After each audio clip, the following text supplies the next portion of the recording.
Should I light this in a bonfire? What about this one? My problem is, well, all of this. Us, the people who talk about these things online. You, the audience, for what you want to see. I could just make a 10-minute rant video about how these books ruined my life, or how people who criticize these books are just whiny babies, or stupid, or whatever insults I can think of. I would get animated and angry, and people would watch it. But if you know anything about my channel, you know that's not what I'm going to do. I want to get into it and discuss these books, and I want you to be a part of that discussion. I want you all down there in the comments talking about this. Not debating, but talking. Not insulting or spreading hate in the guise of an argument, but listening.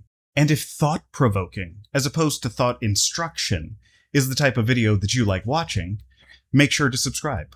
Like the video, hype it, share it around, and get the conversation started. In 1985, TSR, the company that made Dungeons & Dragons, released this supplement book, Oriental Adventures, written by Zeb Cook with ideas and input by Gary Gygax and François Marcella Frodval, in attempts to provide the foundation for playing advanced Dungeons & Dragons in a fantastical East Asian-inspired setting, specifically the lands of Kar-Tur. While originally set as its own little world, this was later shoehorned into the Forgotten Realms after TSR had purchased the rights to the realms from Ed Greenwood in 1987. But rest assured, Mr. Greenwood never envisioned this as part of the realms, and he had no input in its creation. Grognards. If you're hearing this and looking at this Asian guy speaking on the screen, you may have already jumped to a conclusion about how I feel about this book. And there's a lot to unpack if that's the case. But that's not necessarily what we're here to discuss. So bear with me.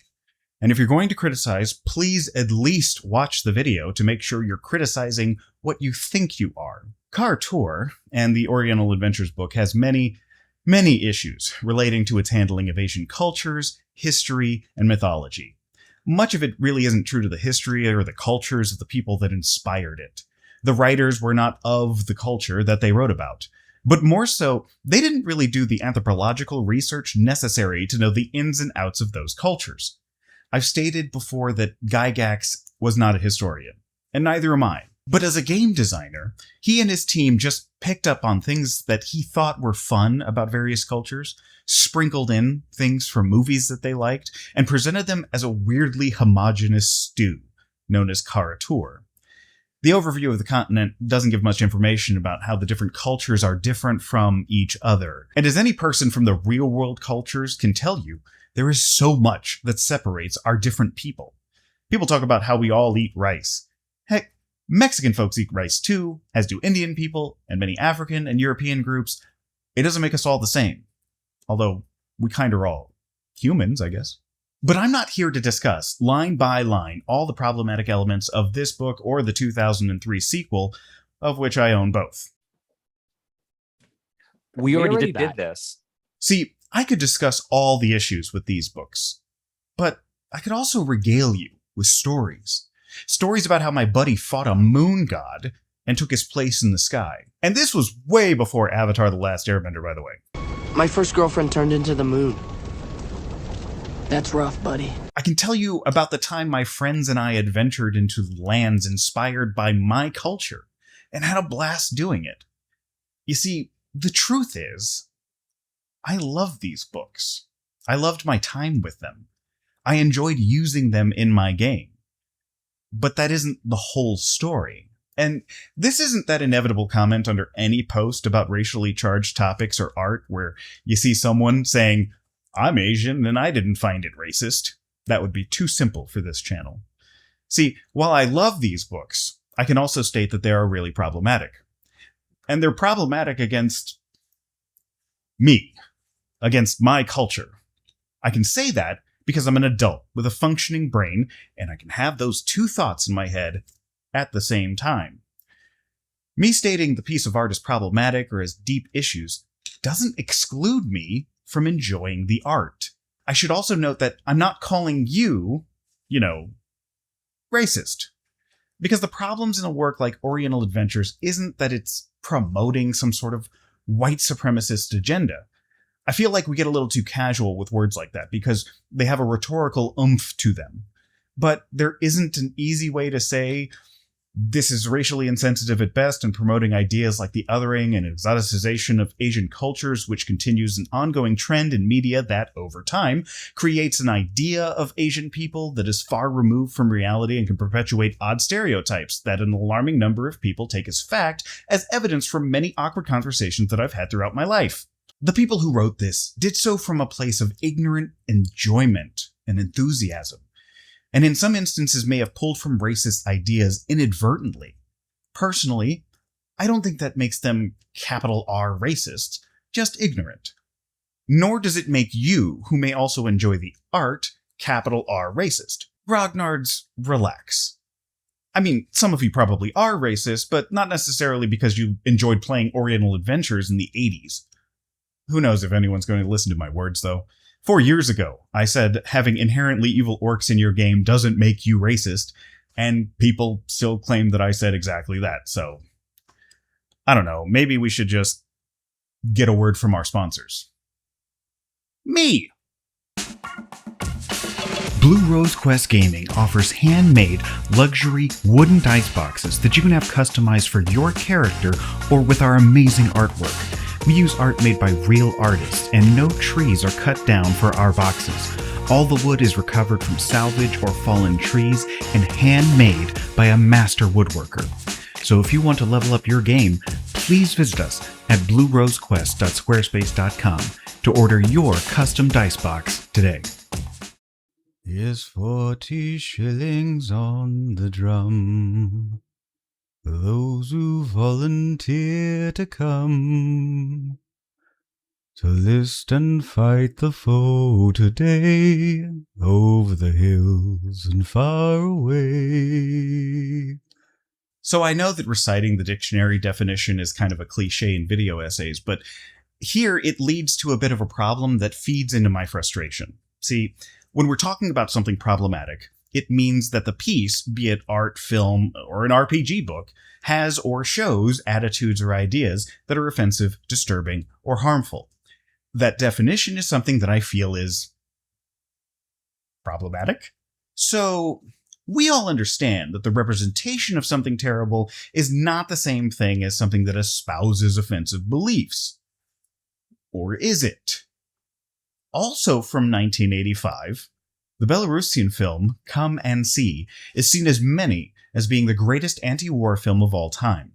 Now, I've seen lists of great anti-war films include things that I don't consider war films, things like Threads, the BBC TV movie about the aftermath of nuclear war, which to me is more of a disaster movie or maybe even post-apocalyptic film, or Grave of the Fireflies, which does take place during the end of World War II, but that I would classify more as a melancholic tragedy injection directly into the brain for when those pesky feelings of joy or hope creep in. But this is akin to the idea that Holocaust films are not movies about World War II.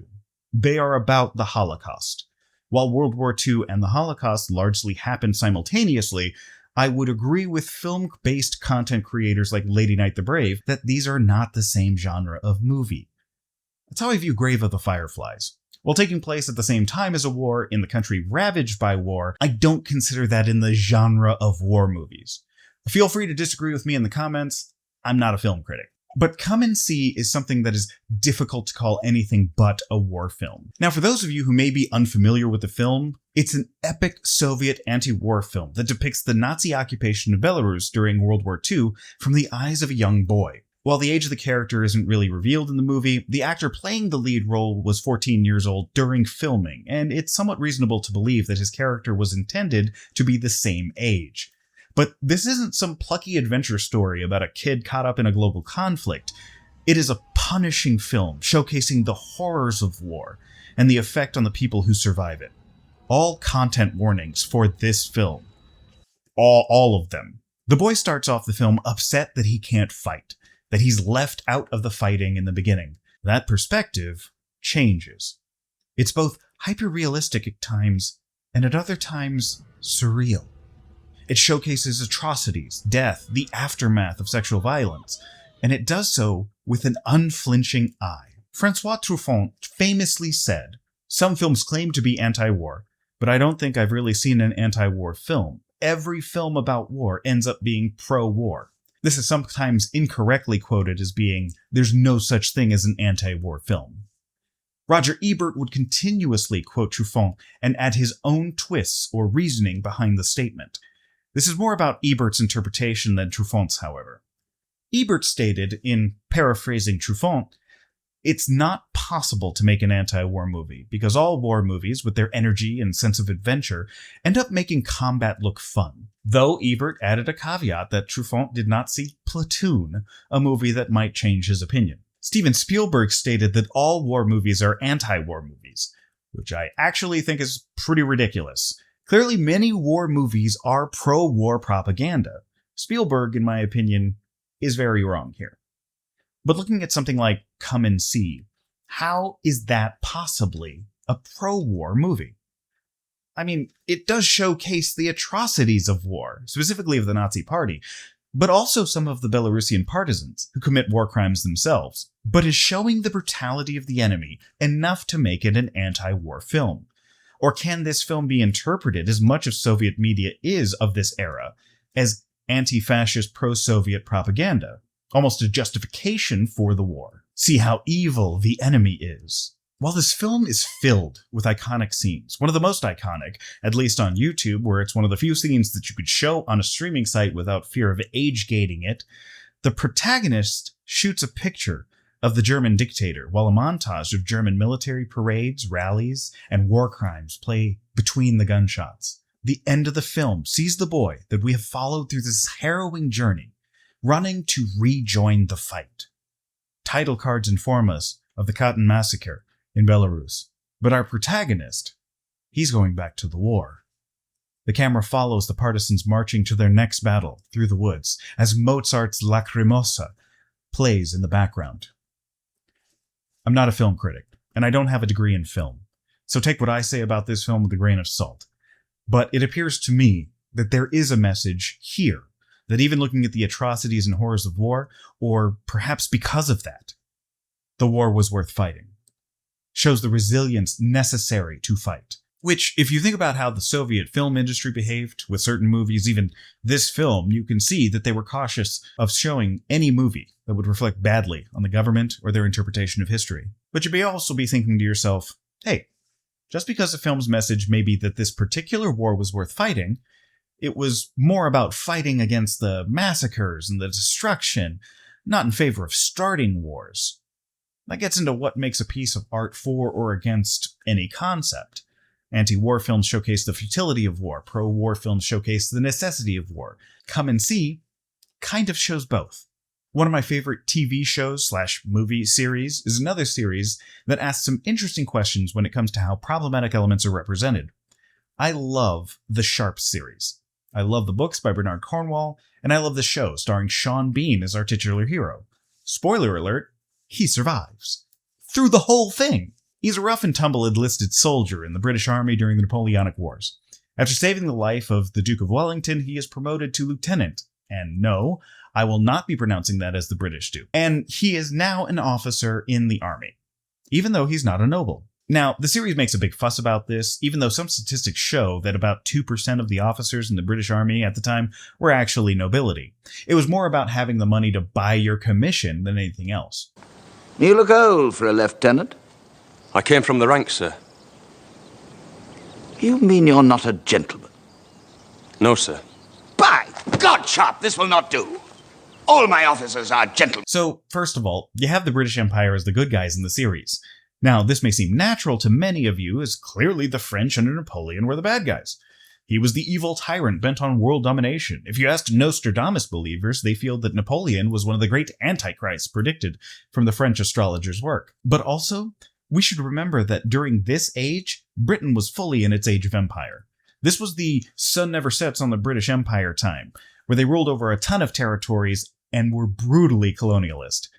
Most notably in India, Africa, the Middle East, and Australia. The East India Company was fully in swing at the time, and Britain was the global superpower, with strength folks at the time thought would go unchallenged, possibly for all time.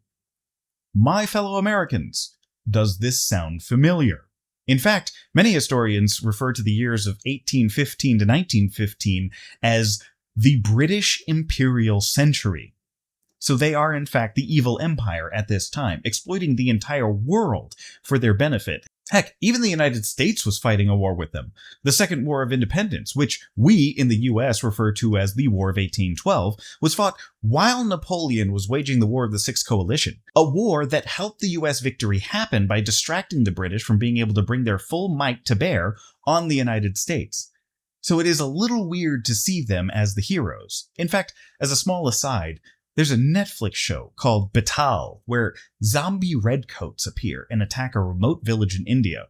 When I saw this, I asked my best friend, who is Indian, if this was the equivalent of having Nazi zombies. And he said, yeah, for them, it kind of is. Don't bother with the show, though. It's not good. But the idea was funny. In the Sharpe series, there's a Virginian named Captain Thomas Leroy, who makes an appearance in the second episode.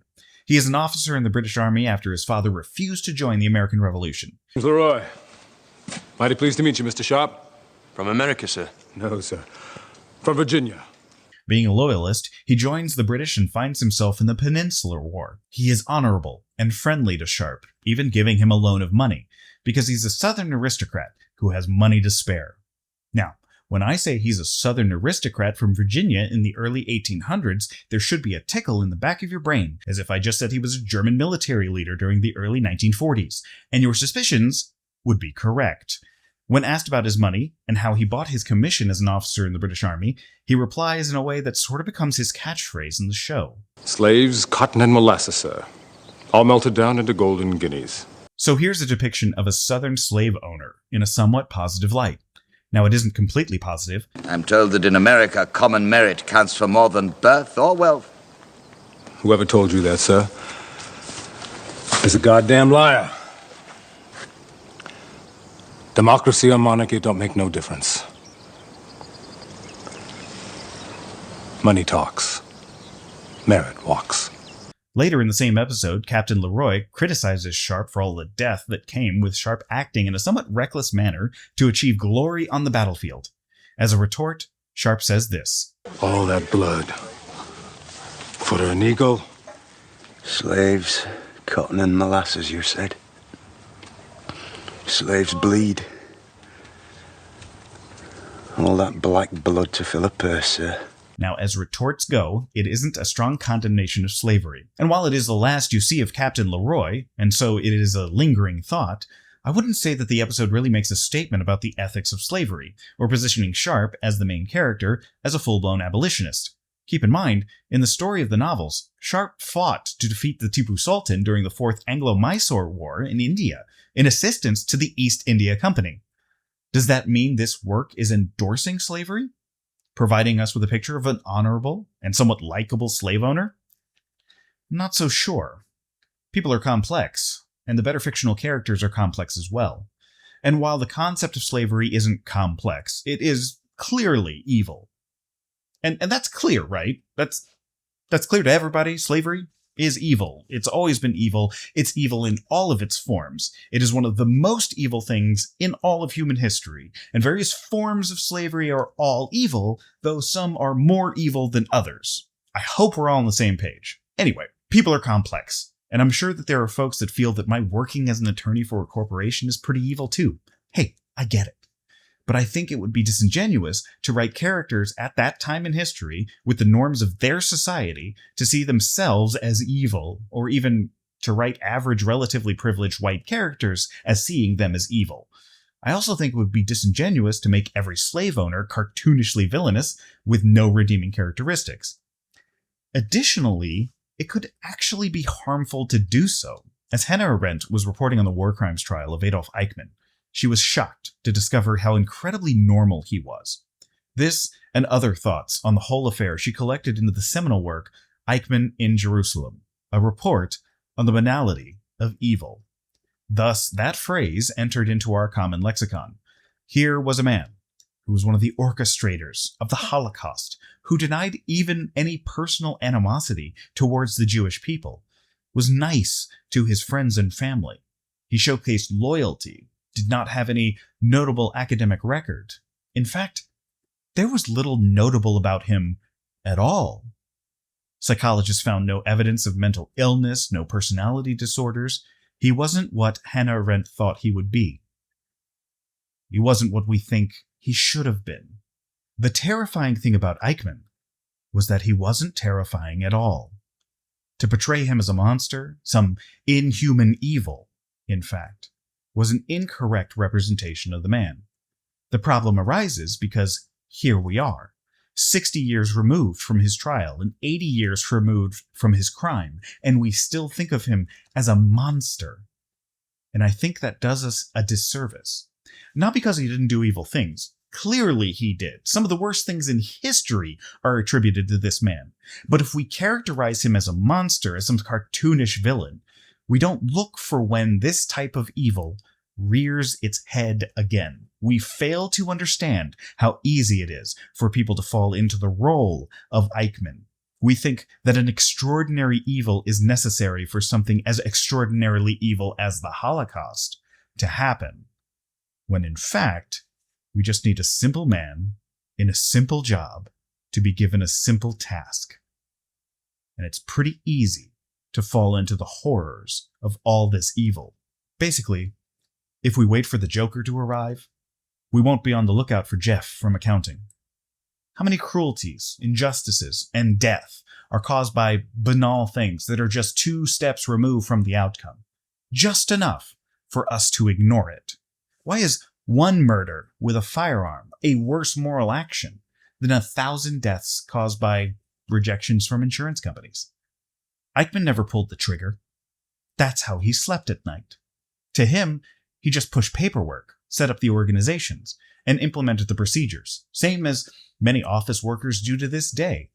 And much like so many people overlook the everyday evil that happens in our modern society, motivated by more profit or job prestige than hate, so many people overlooked Eichmann.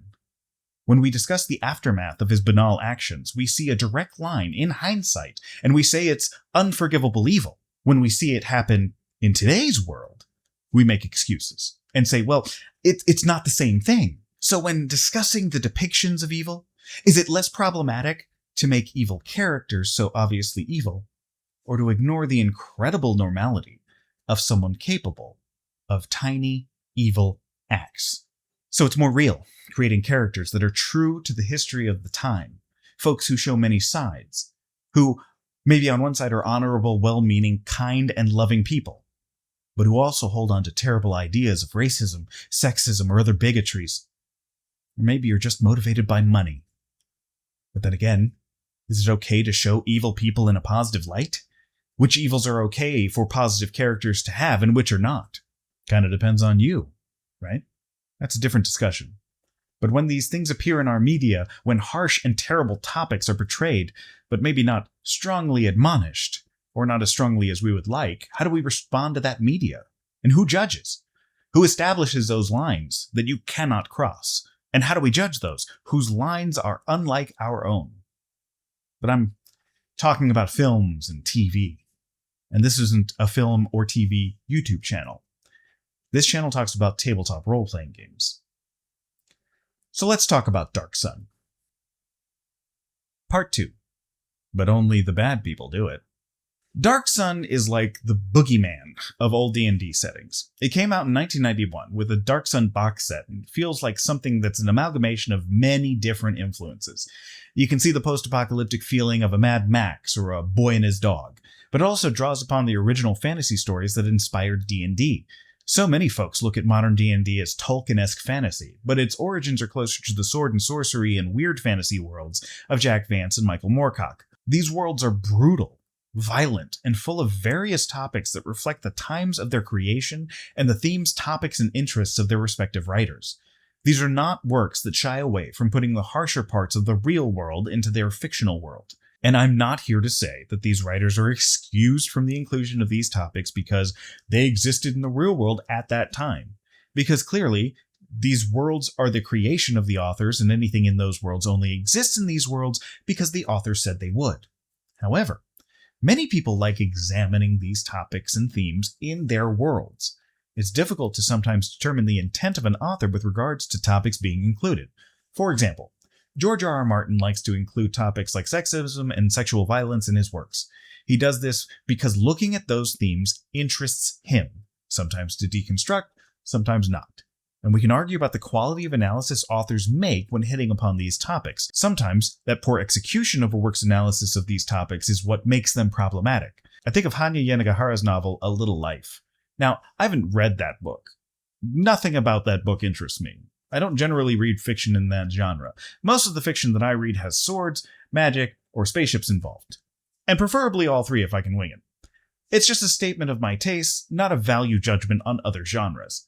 But I've heard overwhelming criticism of the book due to its seeming romanticization of self-harm and mental health issues.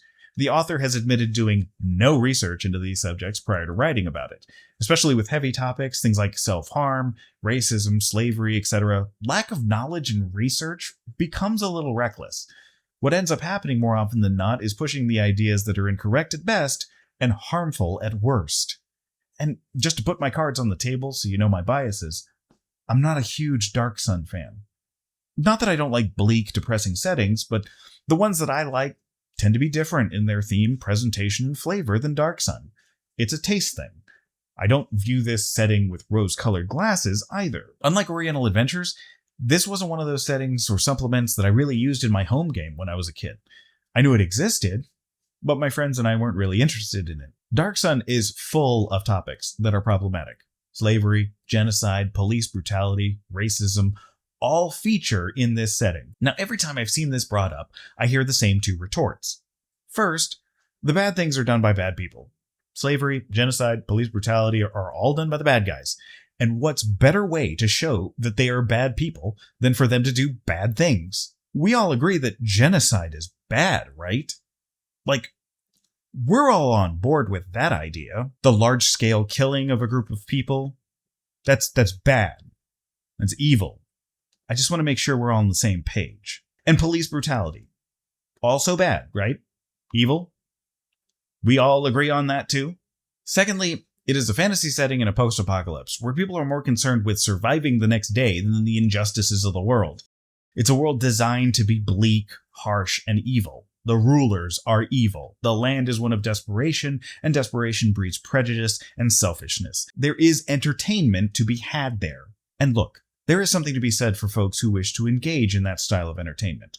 And there's something to be said for folks who don't want to engage with that. But is that it? Of course it's not. I mean, look at the runtime.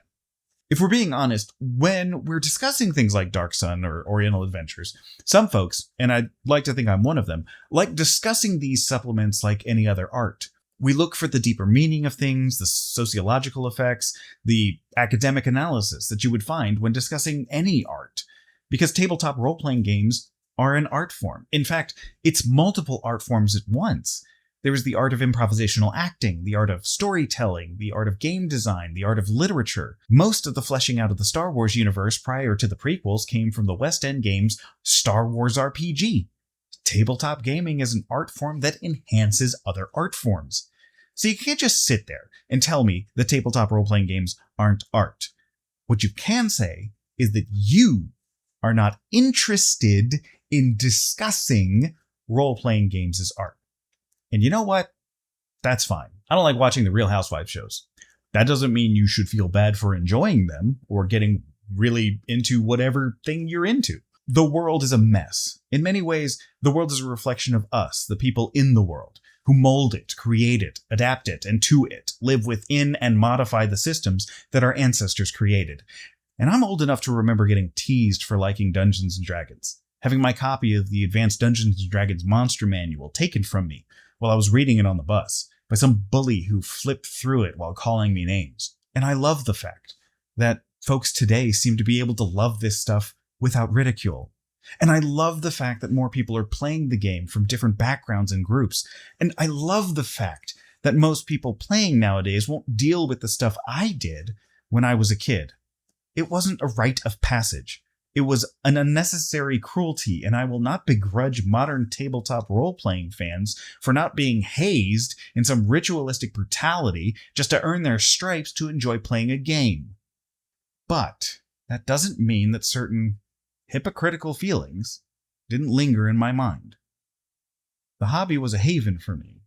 The fantasy was my fantasy, a place of heroes that were strong enough to fight back, when in reality, my meager frame and absent muscles made that impossible. In the game, I was strong enough, smart enough, powerful enough to save the world.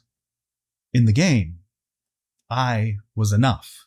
So when someone that feels like an outsider to me, someone who doesn't look like or act like my friends, someone who didn't face the cruelty that I did, comes along and starts labeling the things that I love as racist, ableist, sexist, or some other bad word, it makes me feel like the only refuge that I had as a child, my safe space, was actually some evil hobby. It feels like the early 90s all over again, and folks are trying to take my joy away, just like they did on the bus to school. So I want to say this to you sincerely. Those who are upset when people like me criticize this game, or any art that you enjoy. I get it. I understand. I felt that way too. Hobby fandom is a silly thing that we all take very seriously. So when I saw Steve and Daniel picking apart this book from my youth, I kept thinking to myself, how dare you? You weren't there. You were barely born when I was on that bus. Why are you trying to take this away from me? Yeah, it wasn't perfect, but it was all I had. Asians had no representation. We weren't in the buildings to be writing these things back in the 80s. We weren't allowed in the writing rooms. We weren't even there, really, in the early 2000s. So it felt like an attack. And if I really looked inward, if I'm really examining myself, it also felt like this would be the thing to get us all kicked out of the group. And logically, I understand that doesn't make sense. There is no group. Women, POC, queer folks, and so forth have been playing these games from the beginning, and we've been in our own groups and have occasionally been included in other people's groups. But there is no arbiter, no tribunal of nerds that decides who are in and who are out. But I get kickback all the time. And I've discussed how I get called a tourist or a carpetbagger or a recent fan. Probably some weirdo who started playing D&D because of Critical Role or Stranger Things. There's just a part of me that bristled at that. I was running games in college before some of those Stranger Things kids were even born. I was playing D&D with my friends at recess when I was 8 years old. I've been in this fight since I was 6 years old. And I played Oriental Adventures. I played a samurai. I modified it. I had my own little hwarang. It allowed me to play something from my own history and my culture in the game that I loved. Even today, this game is a large part of my personality. So it felt like an attack on me. When you hear folks criticize or critique Dark Sun, Curse of Strahd, Spelljammer, any of those classics, it almost feels like they're criticizing you and your experiences or trying to steal your joy. And to be clear, there are some folks trying to do that. That's the sad nature of the internet. Those people exist. But I don't think that's what most people out there that are writing these critiques are doing. Because on the internet, folks like you, the viewers, people that click this video, they like it when people have hard opinions, when they state things as black and white.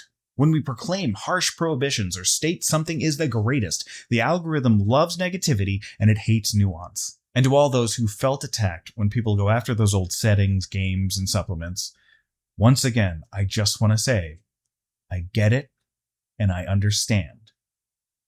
That being said, that doesn't mean we who do analyze and critique are overthinking it or necessarily projecting our personal ideological or political beliefs on top of the art. We all interpret art in our own ways. And yes, some of that comes from our personal experiences, education, etc. However, that doesn't make our interpretation any less valid.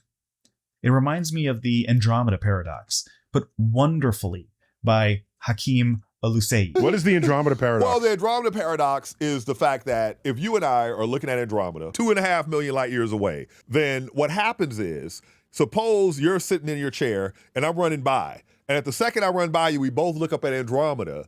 Because I'm moving and you're stationary, we're going to see events that are days apart, even though we're in the same location looking at the same time. How can that be? You think that relativity. This is how I view two people looking at art.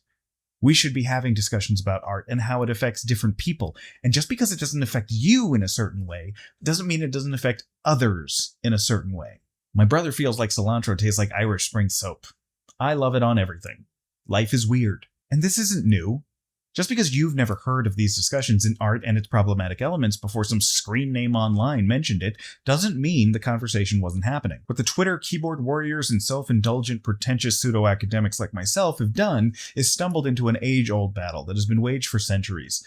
Like with most things, the terminally online are simply having the same discussion that we as people have been having concerning our art since the time people started talking about art. It's actually a battle between moralism and aestheticism. Part 3. Thinking about art. The unexamined life is not worth living. So the old Socratic dictum goes, to be so much of yourself that your name becomes an adjective. That's the dream. To an extent, the unexamined game isn't worth playing either.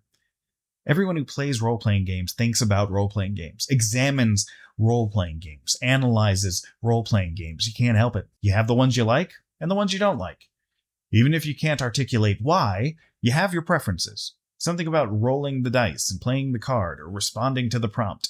You feel the D20 roll is visceral. You connect with the coin flip. Or, one of my favorite unusual mechanics in role-playing games, you feel the palpable tension of pulling the wooden block from the tower as the werewolf charges towards you in the woods. As a game master, we analyze the mechanics and try to use them to generate specific emotional responses. Whatever one we're aiming for in the moment. Intense combat, fear, joy, love, or sometimes just silliness. As players, you review the character types you want to have to bring the best experience. Sometimes it's a build or a class or a backstory. We all know that different types of characters feed into different experiences, that playing a fighter is different than playing a wizard, which is different than playing a thief, which is different from playing a librarian, which is different from playing a space pilot, which is different from playing a lost teenager on a bike. I've never heard folks dispute that. So we all think of these things in games and how they make us feel. We all know that design factors into emotion and experience. If you like settings like Dark Sun, Ravenloft, Spelljammer, Rokugan, or the Star Trek universe, you understand that those different settings make you feel differently about the game.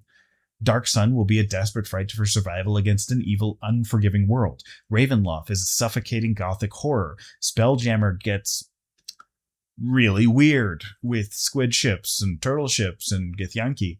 Star Trek will have a post-scarcity, quasi-fascist, socialist utopia. Star Trek is kind of all over the place. It's weird. I love it. Anyway, some folks like me like to think about why those things feel so different. What it is about the flavor that makes you feel a certain way. Why do design decisions feel so different, and what design decisions don't make you feel different? So when I find comments that say that folks who are looking into things like that are overthinking it, I feel it's a little disingenuous. What I think those comments really mean is, that's not what I get from it, or I'm not interested. That's something that happens to everyone. Take the most outspoken, bleeding heart you can find and expose them to every person on the planet, and you will come across someone who can find some problematic element in anything that you talk about. Like, if I were to say that queer issues are a blind spot for me as a cis-het man, well, I just stumbled into something else entirely. See, because I just used blind spot, which is literally an area of your vision that your eyes cannot see, as a synonym for ignorance. The same thing with the phrase turn a blind eye. That's all fine and good, right? Except if you're blind, you may not think that using something that you lack or the difficulty of your brain's ability to interpret light as a synonym for ignorance is being a good thing. I mean, did I call blind people ignorant? No. Did I intend any harm? No. Did I cause harm? Maybe. Probably some marginal.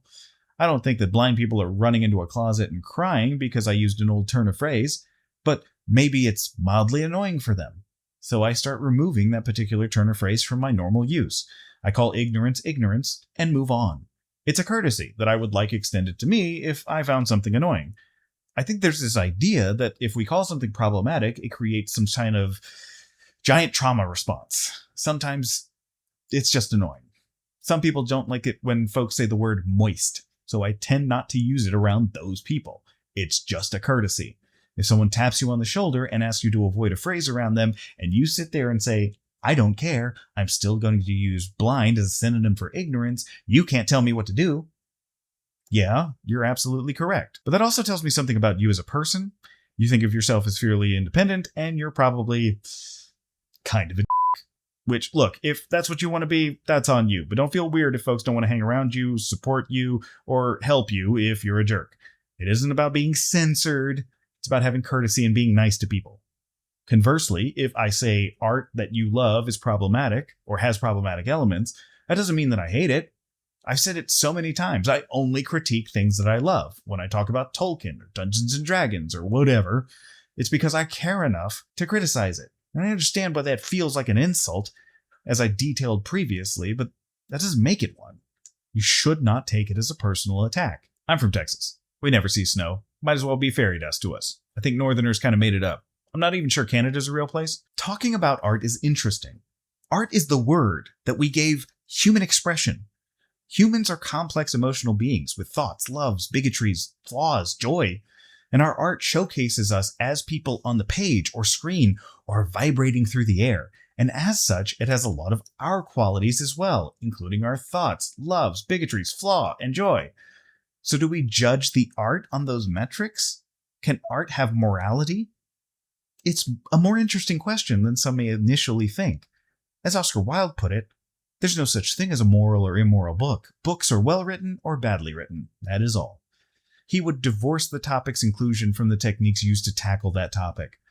That's similar to what we discussed a few minutes ago. The quality of the writing can make it bad, while others, like Leo Tolstoy, would vehemently disagree.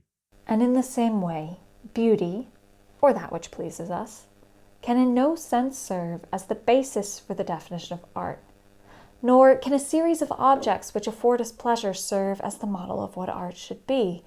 To see the aim and purpose of art in the pleasure we get from it is like assuming that the purpose and aim of food is in the pleasure derived when consuming it.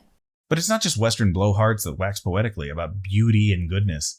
Confucius was doing it over 2,000 years before these guys.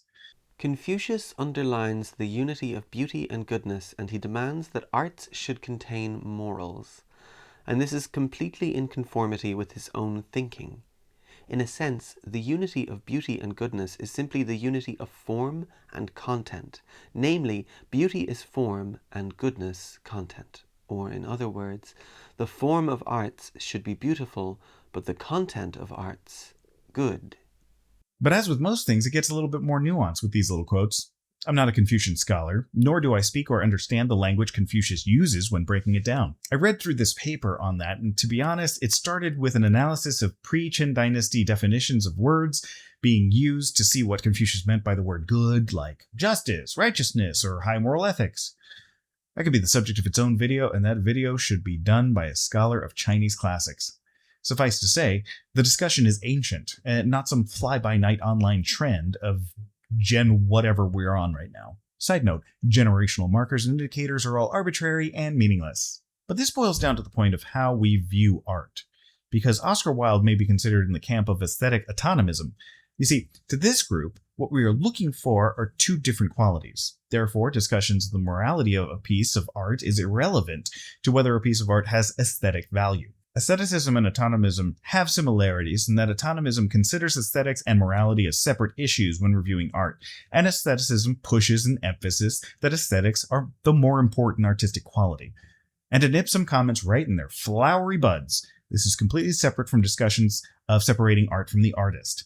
There are those that would boycott the Wizard franchise because the author is a hateful bigot, and they don't want to give money to her when the author has explicitly stated she will use that money to fund her hate campaigns.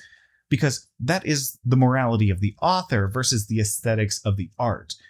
What we're discussing is the morality of the art and the aesthetics of the art, just to be clear. And to the aesthetic autonomist, whether there are problematic elements or even the possibility of immoral parts of a piece of art, that has no bearing on the quality of the art. The question for Dark Sun to them would be, does it work as an RPG setting? Does it function? Does the setting provide a good foundation for good campaigns or adventures? Is it evocative? And it's easy to see the merit to that. Countless amounts of real-world and digital ink have been spilt discussing how Birth of a Nation or Triumph of the Will are foundational works in cinema or have established the cinematic language that we use still to this day. And again, I don't have a degree in film. I'm not a film guy. I will allow others to argue whether or not these films actually hold up the importance in the field. But it seems natural to think that one could appreciate the art even if it has such vile connections to what are unambiguously evil ideas. Of course, not everyone would agree. And it's easy to see why. It's difficult for me to watch something like Birth of a Nation or Triumph of the Will. Heck, it's difficult for me to watch Breakfast at Tiffany's. I understand why people like that movie, but Mickey Rooney's portrayal of Yunioshi is really bad. Like, extraordinarily offensive. So for me, I can't really enjoy it or any other parts of the movie because I find that character too distracting. And it's true for a lot of media. I had a hard time with Curse of Strahd for its many issues. I mean, I also generally don't like mega campaigns. It's way too structured for me. I like more sandbox games and campaigns that are more free-flowing like that. When I tried to run Curse of Strahd, I missed the fortune teller scene in the beginning, and failing to do so sort of breaks the campaign later on. That's a whole different tangent. But many folks I know have had media were just wrenched out of because of something that jarred them out of the experience. Sometimes it's something small, sometimes it's something major. I think it would be easy to come up with something close to a consensus that if something is wildly immoral, that it would take you out of the enjoyment of the art. And to be clear, when we call out these things, it's not a circumstance where I see something offensive and I shut down emotionally or go into shock or anything. When I saw Breakfast at Tiffany's, it's not like I started weeping and hugging my knees in a corner. It was more like this.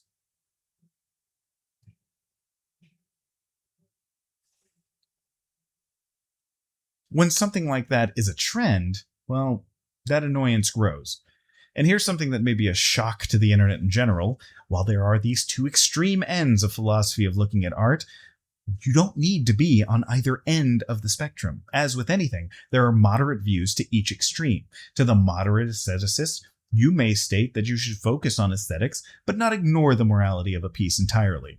Obviously, the morality of the art would inform some of your opinions, even if it's extreme. Then there are moderate moralists, who would state that the morality is the most important part, but minor transgressions don't sully the whole thing. You may find yourself in between. That's fine. Ultimately, we make up our own minds when it comes to art and how we view it.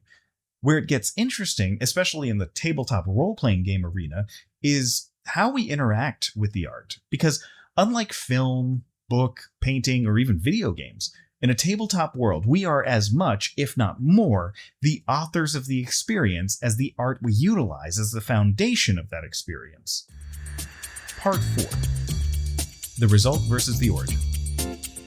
So when I created a homebrew campaign setting to represent my cultural background, I thought of my favorite period of Korean history. You may be thinking that I will say the Imjin War. While yes, I can't really shut up about the tumultuous conflict that almost boils down to the actions of a single person saving the entirety of East Asia from colonialism for about 300 years, that isn't actually my favorite piece of Korean history. My favorite period is the Three Kingdoms period. Now, this should not be confused with the Chinese Three Kingdoms period. That was back in the 2nd and 3rd centuries. I know next to nothing about that period of Chinese history. I think that there's a classic Chinese novel about this period, and maybe a long-running video game series. Probably some movies or dramas out there. Outside of that, I couldn't tell you anything about it. No, I'm referring to a period in Korean history that ran from about the 6th century and ended in the 7th century. The kingdoms of Goguryeo, Baekje, and Shira were the three rival kingdoms in an era culminating in the Goguryeo-Tang War, where Shira allied with the Tang dynasty in China and unified Korea under their banner. This lasted a little while until the later Three Kingdoms period, and then the eventual unification of Korea under the Goryeo dynasty, which gave us the current English name of Korea. Anyway, I'm a bit obsessed with Goguryeo, and it is a name that those unfamiliar with Korean history wouldn't really know. So I called the Korean fantasy kingdom in my setting Goguryeo. Some of my players, to this day, cannot pronounce it. Heck, my pronunciation, as my mother says, sounds like an American saying it. Which, I mean, that's sort of her fault. I was born and raised here. Anyway, when I looked at the Karator supplements and checked to see what the Korean stand-in nation is, it's Koryo, an empire that is associated with the Three Kingdoms. Shira, Goguryeo, and Saishu? The capital is Shihulang. Now, first of all, Saishu is a word that would be near impossible to write out in the Korean language. The I sound is weird and not found in a lot of Korean.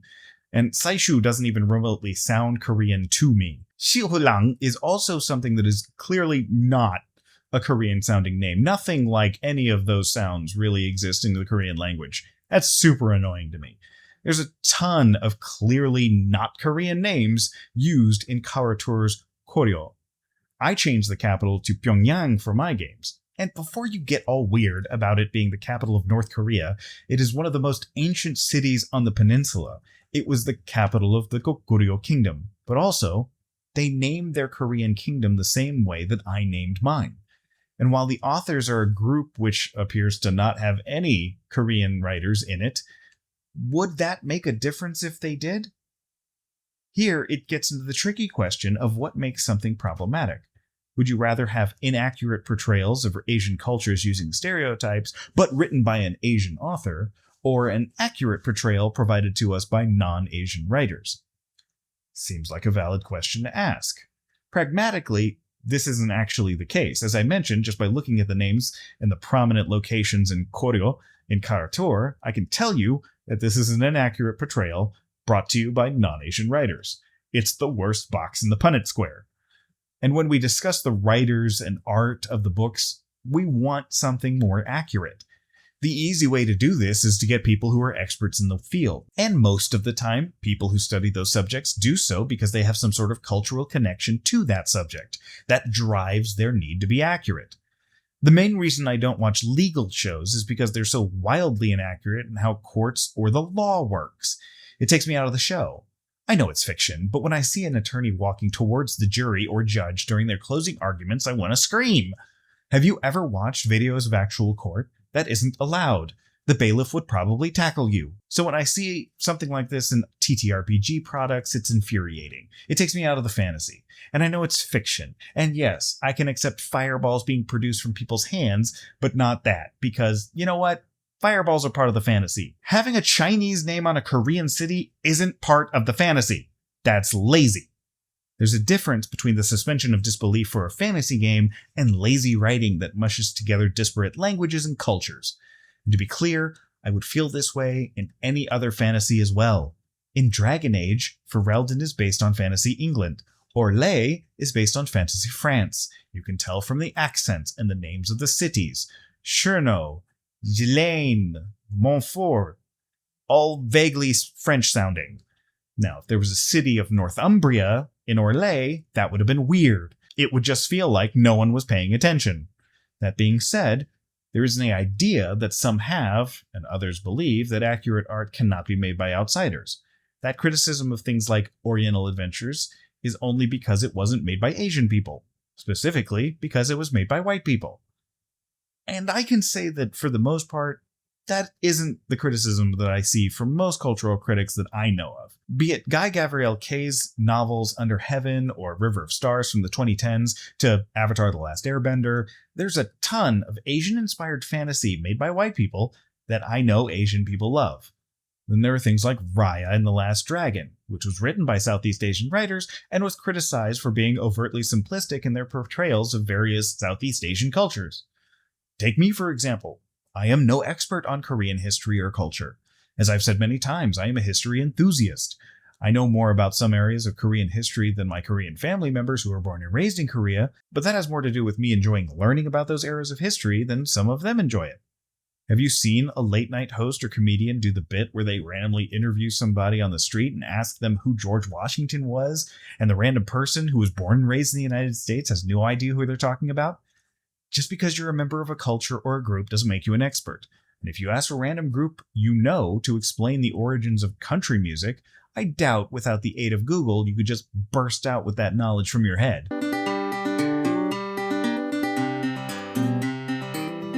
Expertise should be a real metric.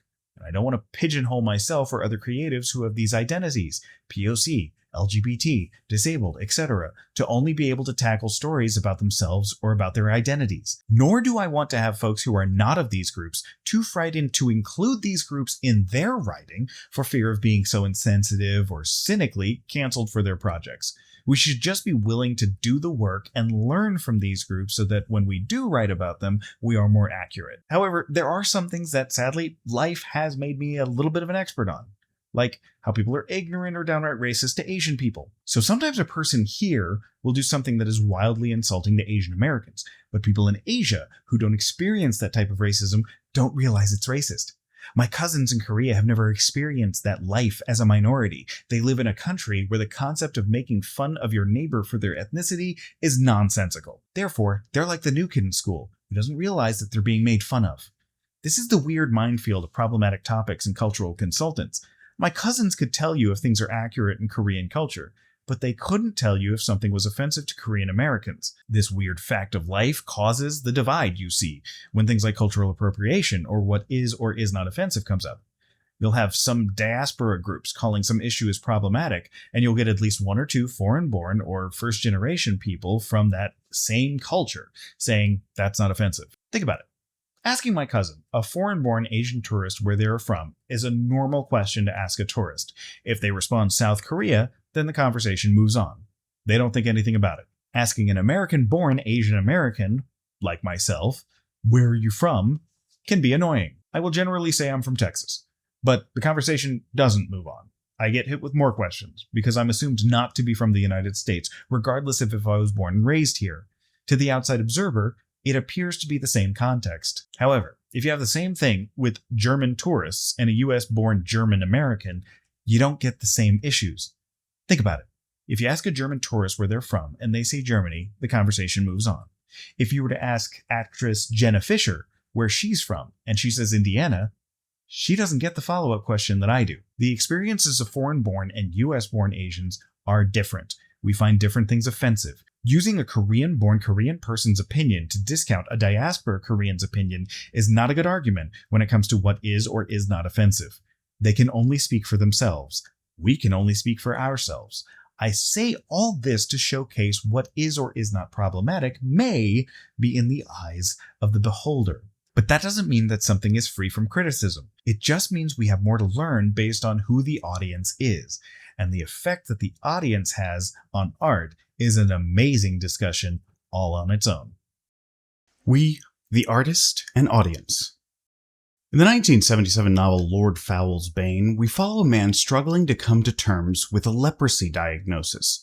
He's embittered and angry.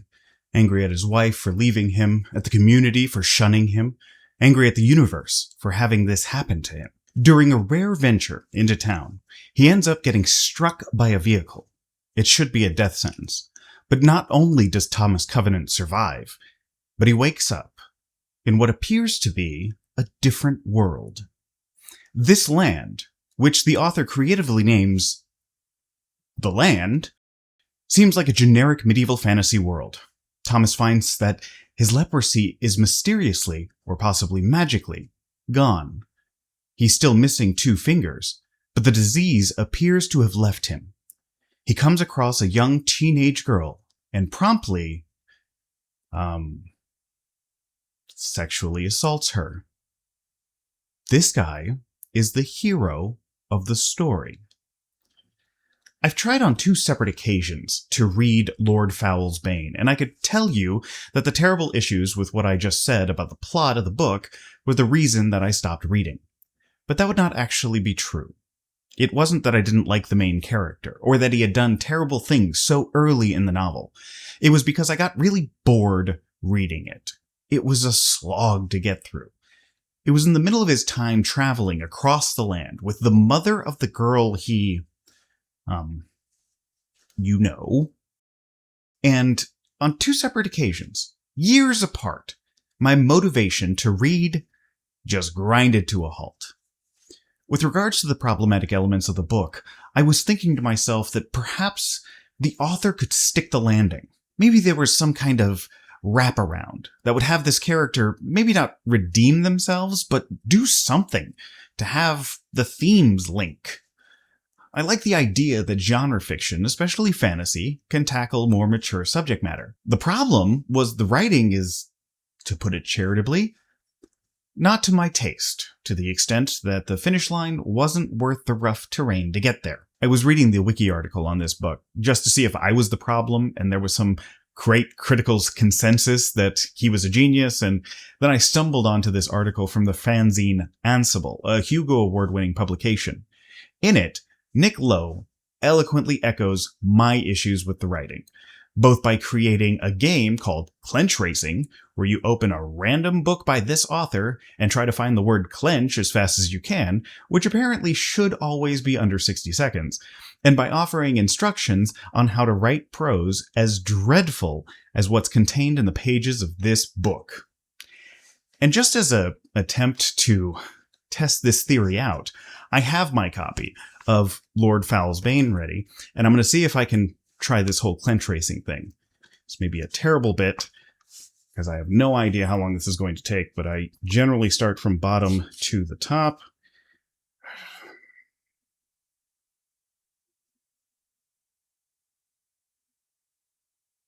I'm on page 349.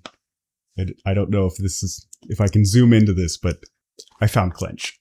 Okay. You have to remember that Mr. Donaldson spent years learning to produce a book so flatulent you have to be careful not to squeeze it in a public place. All I can do in the time available is to offer instruction on the first and most important element of crummy writing, which is, as my title suggests, bad plotting.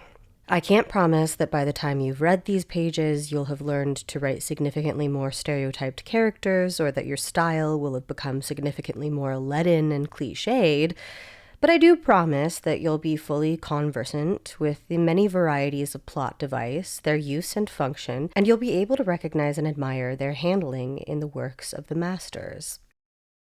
So, I didn't like it. I do know some people that did. There are 12 books in the series alone. They've sold millions of copies. But when I review the problematic elements of that work, it's pretty direct. Clearly, I can lay them at the feet of the author, maybe the editor if you want to get spicy. But it isn't just the work that we need to discuss, because art requires both a creator and an audience. For a little help on this, I wanted to bring in an old friend of mine, Professor Stefan Huddleston of Pikes Peak State College. Stuart Hall is a noted sociologist known for being one of the first people to engage in serious academic study of film as an art form and as a mechanism of the sociological transmission of ideas. A Jamaican-British scholar, Hall initially studied at Oxford, and while at Oxford, he sort of butted heads with his advisor, an English professor who did not agree with his non-traditionalist approach to literary criticism. That professor is someone who, of course, no one's ever heard of, a man by the name of J.R.R. Tolkien. And due to this schism and a number of other things that were going on in the world and in Hall's life, he shifted into activism and later returned to academia and became one of the founders of academic film studies. Hall proposed this notion in those studies called reception theory. Hall laid out this idea of a dynamic that he called the encoding-decoding model. What he proposed was that media creators encoded messages into media text based on their worldview and ideologies, sometimes consciously, sometimes not. And then audiences decode those texts. His idea might sound a bit obvious to some, but remember, there was no serious film study in academia when Hall proposed the idea. Also, there's a bit more depth to it, and I'm going to try and break it down in a very oversimplified fashion for our purposes. Under this framework, Hall argued that there were basically three paradigms that audiences or decoders could follow. The hegemonic reading of something, accepting what was encoded into media without question, which of course we see when people just take material at face value and they don't really read into it critically. They just take what's laid out there, or maybe they don't read deeper into things that are perhaps satire or cautionary tales and that sort of thing. Then there's the oppositional reading, which rejects what was in the messaging and coding of a piece of media. And then finally, there's the middle ground, where the viewer negotiates a balance, accepting or rejecting certain parts to create a personal interpretation that kind of balances those two extremes.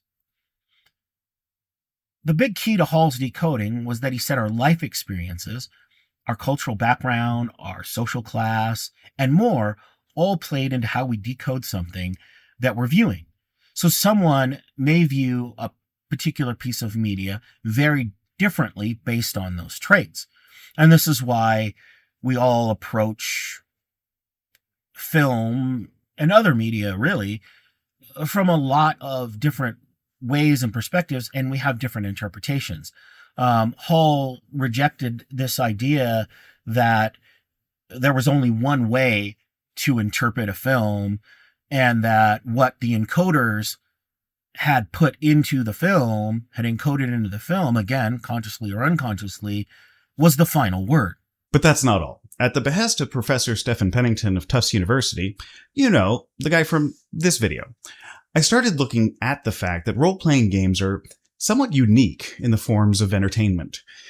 And for this, I ended up reading a lot of papers, one of which was called A Semiotic View on Diegesis Construction. And now I have to live my entire life with the knowledge that I read something that has that as the title, and I will never forgive either him or you for making this my life now. But the discussion was interesting. See, unlike many other forms of art, even video games, in a role-playing setting, everyone around the table is both creating the fiction and an audience of the fiction. As Professor Huddleston further discusses, so when I was doing my own graduate work on tabletop role-playing games, and as someone who studied film as well in my academic studies, I was drawn to reception theory and how role-playing games add what I postulate is a sort of new, unique layer to Hall's theory. And I put forward this idea called the re-encoder. When we're playing role-playing games, we are running the game or playing in an active way. We're in an active position and we're taking a story and we're actively encoding and decoding the story that's being told at the table. We may be taking some sort of root media and decoding it, the game that we're playing, but we're also putting our own story into it.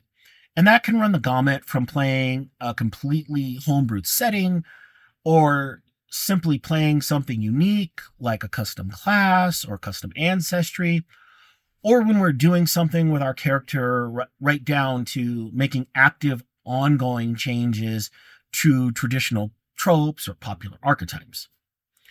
We're actively negotiating as we're playing the game, and so we're encoding and decoding the overall material, the game world, the rules of the game, the setting that we're playing in, the group that we're playing with, and the other characters, all simultaneously as a sort of new paradigm that adds to Hall's dynamic of encoding and decoding. These are the things that get me up in the morning. Well, I mean, this ranks behind, like, my spouse, my wonderful kids, family, friends, RPG minis. I like wristwatches a lot, and the crushing need to make money, which forces me to go to work. But, I mean, stuff like this is still on that list. You can see the way encoding and decoding is so vastly separated in the way certain art is misinterpreted by a vast audience. One of my favorite films is Starship Troopers. This movie is a scathing satire of fascist governments created by a Holocaust survivor, and many people still mistook it as an endorsement. Or in the tabletop realm, Warhammer 40,000. I love Warhammer 40,000. The setting is absolutely ridiculous, and intentionally so. The original writers created a very punk rock 1980s satire of Thatcherism and right-wing politics. But if you look at modern 40K fiction, I could see why you could be confused. The current writers occasionally seem to veer into veneration of the setting, and even hagiography of the characters in it. It is one of the bizarre things that can happen when the decoding audience turns into the encoding creators. Compound that with the fact that we review most media the way we think about books. This is generally referred to as auteur theory. The director is responsible for the film. The director is responsible for the video game. The CEO is responsible for the technology that the company made. But it's never really like that. All of these things are collaborative works and should be viewed as such. The same is true for a role-playing session and the group. We tend to give a lot of credit to the game master for the quality of the game, but that's just as untrue in this sense as it is in the other. See, the fiction is created by all gathered at the table. Additionally, no one has a total picture, not even the game master. The theme, the character, the vibes, The subject matter of each game is the responsibility of everyone at the table. Everyone is responsible for the fun and enjoyment of everyone else. And whenever I hear people talk about the shared experience of tabletop, I don't hear them discuss everyone's responsibility.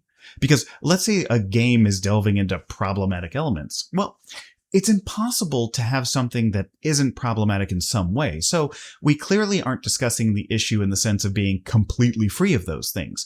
But I've had games where a player brought in something that made others uncomfortable. I've had games where the game master, including me as the game master, included something that made the others uncomfortable. We tend to overemphasize the responsibility of the game master, but while there are many aspects that they may have control over, it is something where anyone at the table could bring in elements that make the game worse for the other people there.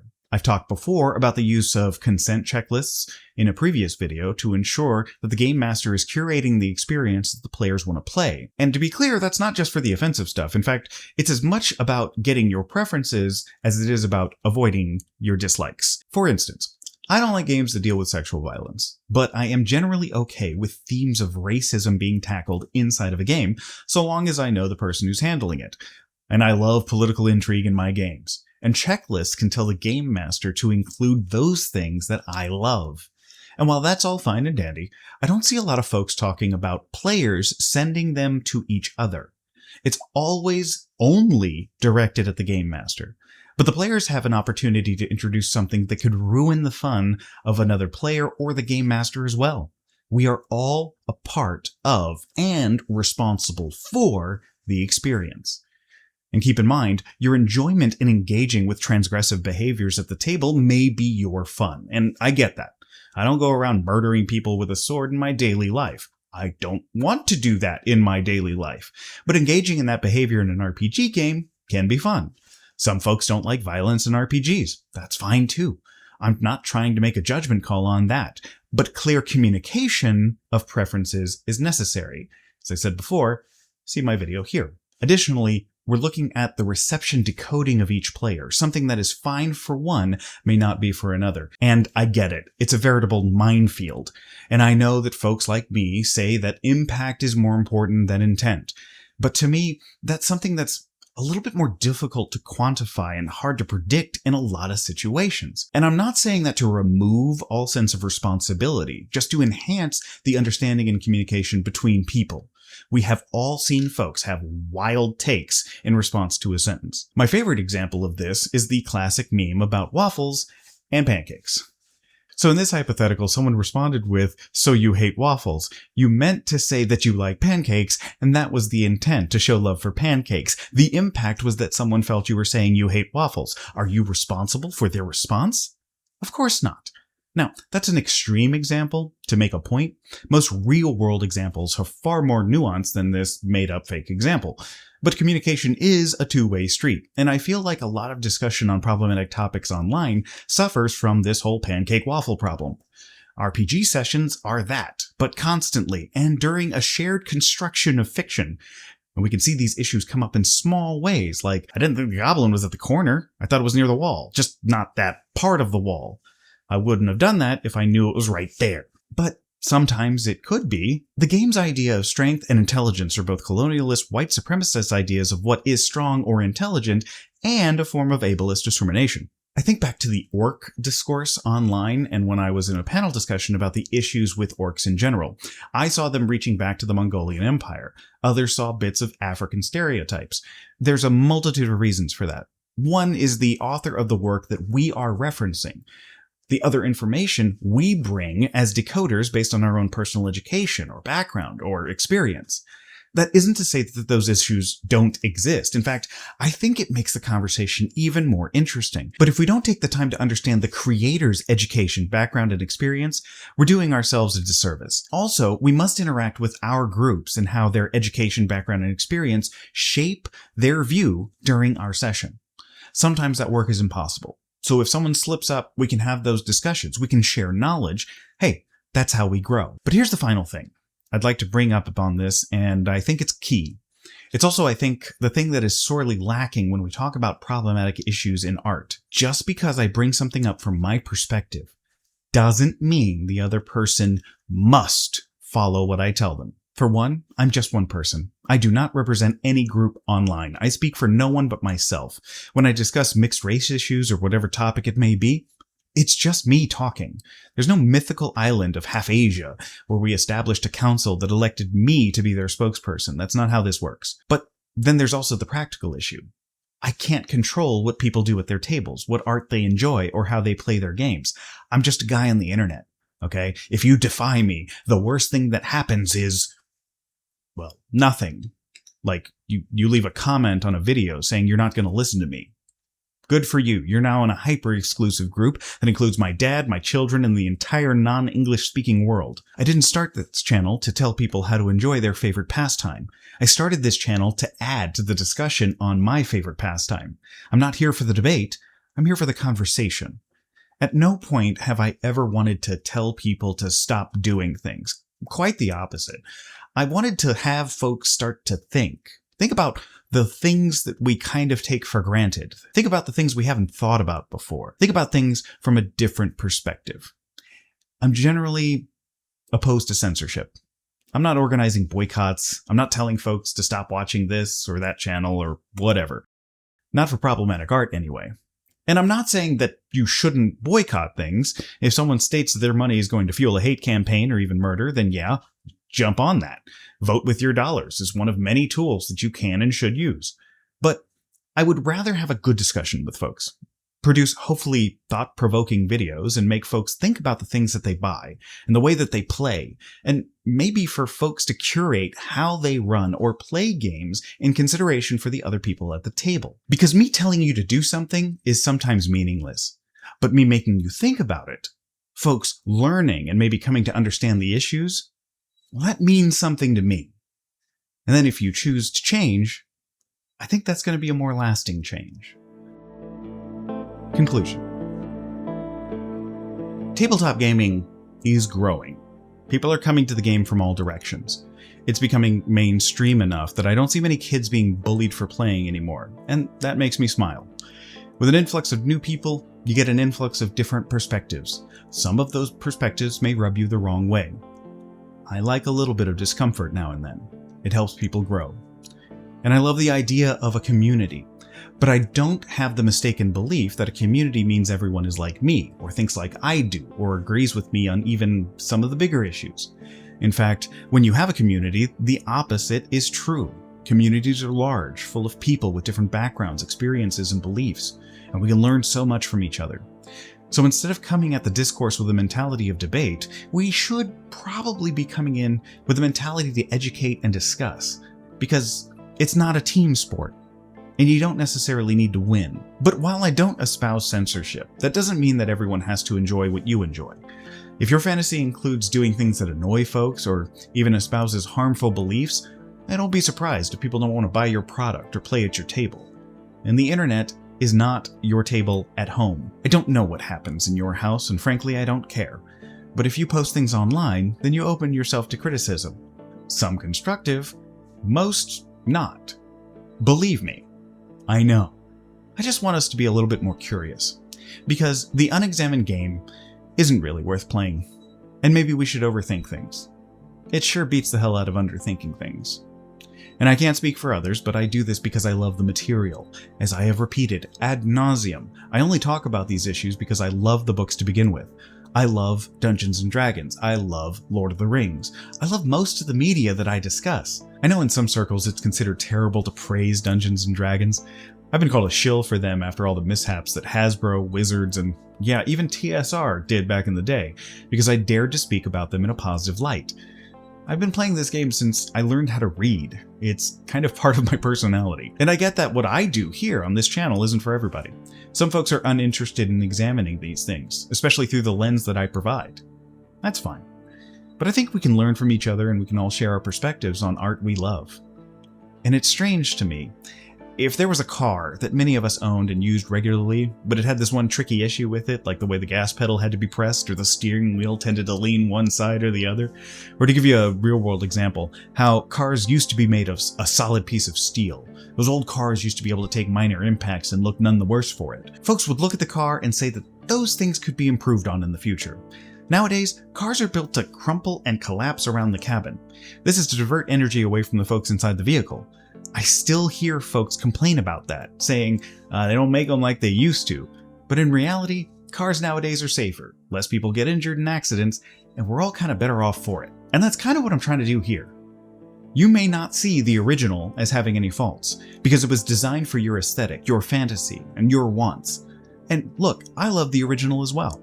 They're just little things that I'd like to see changed, and I think it would help more people.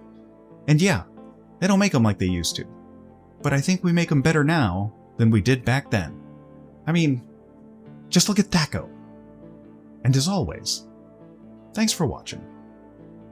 Thank you so much, folks. I want to thank my patrons as always, especially Les Howie, Caleb Lackey, and Kid Winson, and all of my patrons who have been supporting me over the years. This was a long one. It took a very long time to make, and I wanted to get it out before the end of the year, but things happened. Got really busy at work. You know how it is. So thank you for supporting me. I have a little bit of a change of pace. To be honest, making this video was really exhausting because it was so long and kind of drawn out. So I wanted to kind of change up how I do things here. So look forward to showing you what I mean. It's still going to be insightful video essays. I just want to get a little bit more focused on it and have a little bit more fun with it. So hope to see you in this exciting new year, and I hope to have video out to you very, very soon. Thank you.